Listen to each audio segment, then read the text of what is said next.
Hello everyone. आज हम आपके लिए लेकर आए हैं क्लास 8th का chapter 2 linear equations in one variable, एक चर वाली रैखिक समीकरण। ठीक है, तो हम लोग यहाँ हिंदी में भी डिस्कस कर लेंगे कुछ टर्म्स और इंग्लिश में भी डिस्कस करेंगे, क्योंकि जो हमारे एनसीईआरटी है गवर्नमेंट स्कूल्स में हिंदी और इंग्लिश दोनों मीडियम चलते हैं, तो इसीलिए। ठीक है, तो सबसे पहले ये वेरिएबल्स क्या होते हैं, कांस्टेंट क्या होते हैं, एल्जेब्रिक एक्सप्रेशन, एल्जेब्रिक इक्वेशन, ये टर्म्स कहाँ से आई हैं। ठीक है, तो पहले हम बेसिक क्लियर करेंगे, देन हम एक्सरसाइज स्टार्ट करेंगे। तो यहाँ पे सबसे पहले देखो चर यानी वेरिएबल्स की बात हो रही है। इसको हम अल्फ़ाबेट से रिप्रेजेंट करते हैं।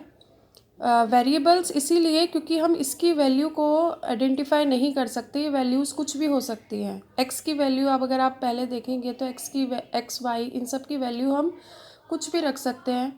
अननोन क्वांटिटीज़ है ये। तो वेरिएबल्स मतलब जिनकी वैल्यू बदलती रहती है। तो ये हो गए हमारे पास चर यानी कि वेरिएबल्स। ये आते हैं कांस्टेंट यानी कि अचर। कांस्टेंट मीन्स जो हम काउंटिंग्स पढ़ते आ रहे हैं, जो नंबर्स पढ़ते आ रहे हैं, मीन्स 3 है तो 3 की वैल्यू 3 ही है। ऐसा नहीं है कि आप कोई क्वेश्चन कर रहे हैं तो 3 5 हो जाएगा, है ना। नंबर्स कांस्टेंट होते हैं, उनकी वैल्यूज़ चेंज नहीं होती है। तो ये सब कांस्टेंट हैं। जितने भी काउंटिंग्स आपने पढ़ी है, नंबर्स पढ़े हैं, चाहे वो प्लस वाले हो, माइनस वाले हो, ज़ीरो हो, कितनी भी बड़ी क्वांटिटी हो, कितने भी बड़े नंबर्स हो, वो कांस्टेंट ही रहते हैं। तो वेरिएबल्स और कांस्टेंट। ठीक है, अब आता है अलजेब्रिक एक्सप्रेशन। अलजेब्रिक एक्सप्रेशंस जब हम वेरिएबल्स और कांस्टेंट को मैथमेटिकल ऑपरेशंस की टर्म में लिखते हैं, मीन्स कैसे, जैसे हमने यहाँ पे लिखा है कि सपोज करो हमने वेरिएबल्स और कांस्टेंट को प्लस कर दिया। सपोज हमने x और 3 को प्लस किया है तो लिखा क्या जाएगा, x प्लस 3। ठीक है, हम इसको प्लस नहीं कर सकते क्योंकि हमें नहीं पता कि x की वैल्यू क्या है। सो ये एक एक्सप्रेशन बन गई है x प्लस 3। ऐसे ही हम इसको माइनस भी कर सकते हैं, x माइनस 3, x मल्टीप्लाई 3 या फिर x डिवाइडेड बाय 3। मीन्स जब हम वेरिएबल्स और कांस्टेंट को प्लस माइनस मल्टीप्लाई डिवाइड, ये जो मैथमेटिकल ऑपरेशंस है, जब दोनों को कंबाइन करके लिखते हैं तो वो बनता है अलजेब्रिक एक्सप्रेशन। ठीक है, इसमें तो मैंने एक ही लिया, हम ऐसे भी ले सकते हैं। सपोज करो a प्लस 5b, मीन्स हम दो दो वेरिएबल्स भी ले सकते हैं। बस वेरिएबल और कांस्टेंट को कंबाइन करके जब लिखते हैं तो वो बनता है अलजेब्रिक एक्सप्रेशन। अब आती है बात अलजेब्रिक इक्वेशन की। इक्वेशन नाम से ही पता चल रहा है, इक्वेशन मतलब जहाँ हम इक्वल करते हैं। तो जब हम अलजेब्रिक एक्सप्रेशन को, जैसे मैंने ऊपर ही एग्जांपल लिया है x प्लस 3, सपोज करो ये इक्वल हो गया 1 के, या x plus 3 is equal to Y. Means जब हम वेरिएबल और कांस्टेंट को ही जो अलजेब्रिक एक्सप्रेशन है उसी में हम किसी के भी इक्वल लिख देते हैं, यानी कोई ना कोई नंबर है, कोई वेरिएबल है, उसके इक्वल आ जाता है। तो इस टाइप की जो बनती है उसे बोलते हैं अलजेब्रिक इक्वेशन। मीन्स इक्वल आ जाता है उसमें कि ये दोनों साइड इक्वल है, तो वो अलजेब्रिक इक्वेशन कहलाता है।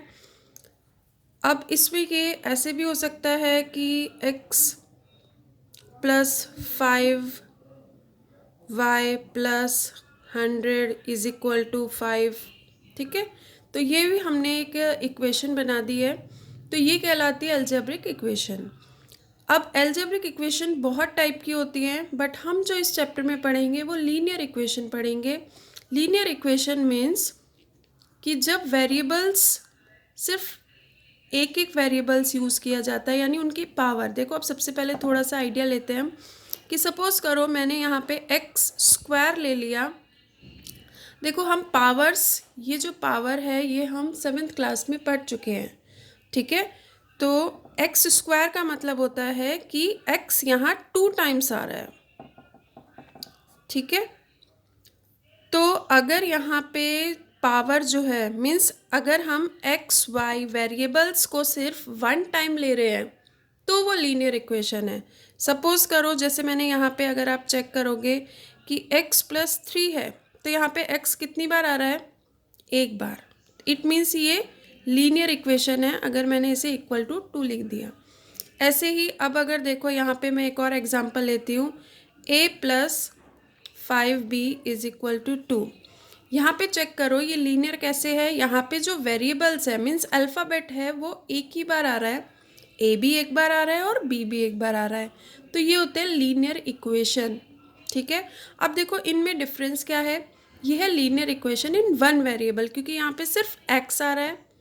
ये है linear equation in two variables क्योंकि यहाँ पे a भी आ रहा है और b भी आ रहा है।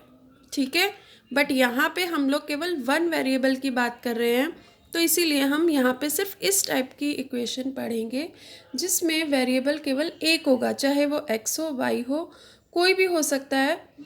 तो यहाँ पे अल्टीमेटली हमें जो पढ़ना है वो पढ़ना है linear equation in one variable. ठीक है, तो आई थिंक आपको समझ आ गया होगा। आज हमने इस वीडियो में इंट्रो पढ़ लिया है।